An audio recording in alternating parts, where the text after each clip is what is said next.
Et là, je viens de représenter toutes mes zones de texte.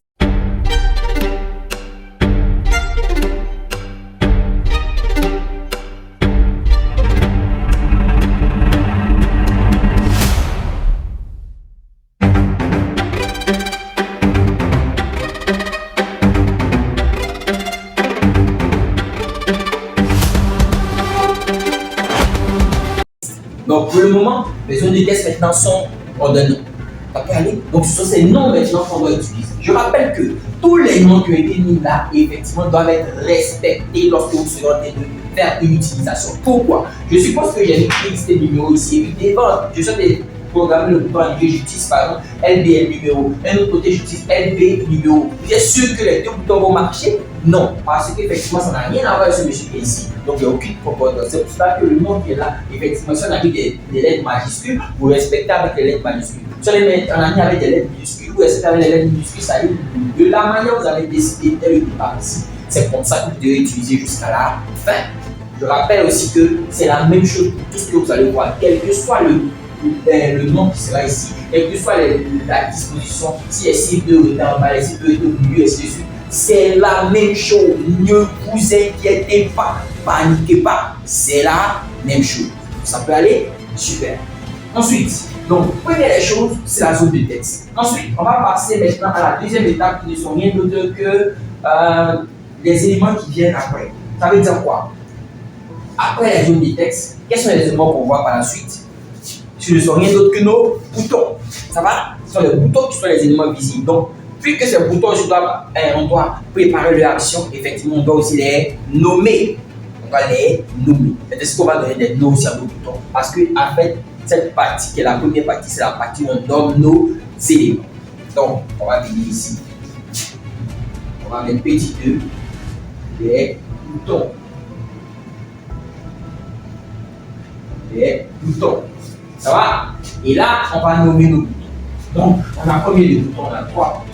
Donc, on va venir ici. Première des choses, on va parler du bouton supprimer.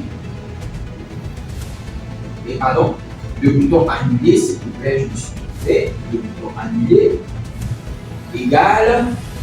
Vu que c'est un bouton, donc effectivement, on peut abréger aussi le nom du bouton en faisant quoi? B, T, N, annuler. Voilà, BTN annulé, donc ça veut dire que vous, et ça sera quoi?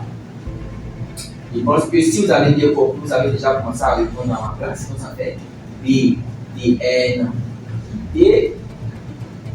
Voilà. Et valider, ça fait quoi? Valider égale BTN validé. Donc, si vous avez remarqué depuis le départ, qu'est-ce qu'on peut faire? On appelle les éléments et on leur donne un nom. Donc, j'appelle l'élément et je lui donne un nom. J'appelle l'élément et je lui donne un nom. Voilà. Donc, le troisième élément qui sera un peu flagrant mais qui n'est pas visible, on va se poser la question. Nous avons décidé de créer une base de données connectée à un formulaire où on va enregistrer les données dans la base de données. Donc, effectivement, on a créé le formulaire. C'est bon, dans le formulaire, on a les champs, on leur a donné un nom. Super. On a les boutons qui vont faire l'action pour aller vers la base de données. On va leur aussi donner un nom. Mais il reste quoi? La base de données. Elle aussi, elle doit avoir un nom. Super. Donc, c'est ainsi qu'on va donner aussi un nom à la base de données. Effectivement, ici, nous sommes face à un logiciel qui est le logiciel Excel. Il n'y a rien d'autre qu'un tableur. Un tableur qui est fait de feuilles de calcul. Donc, ça veut dire que ce sont des feuilles qui sont sur Excel. Alors, pour pouvoir créer une base de données, effectivement, notre base sera effectivement une feuille.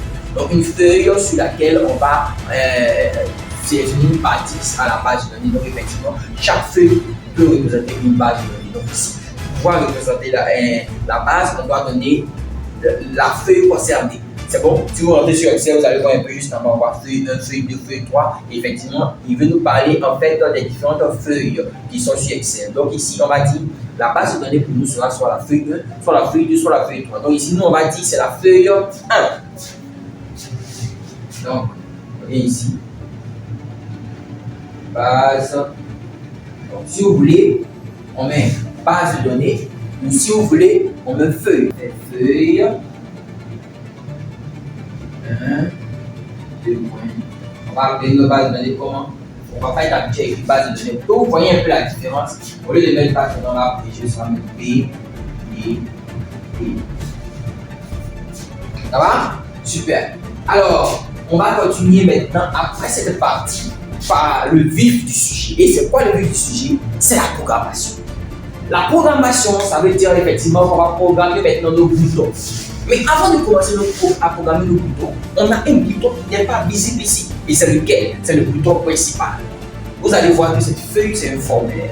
Effectivement, il est sur Excel. C'est comme une application. Avant de commencer à travailler avec l'application, il faut que la fenêtre de l'application s'affiche face à nous pour qu'on puisse saisir des données dessus. Alors, comment faire pour qu'elle s'affiche? Effectivement, ça veut dire qu'elle doit s'ouvrir. Mais pour s'ouvrir, effectivement, cela doit être programmé. Donc, effectivement, lorsqu'on lance le programme, effectivement, la fenêtre doit s'ouvrir. Pour dire qu'elle doit s'ouvrir, on doit préparer un élément qui est le premier et qui est obligatoire, qui ne changera pas à part les informations concernant l'élément qui est ici. Effectivement, qui est le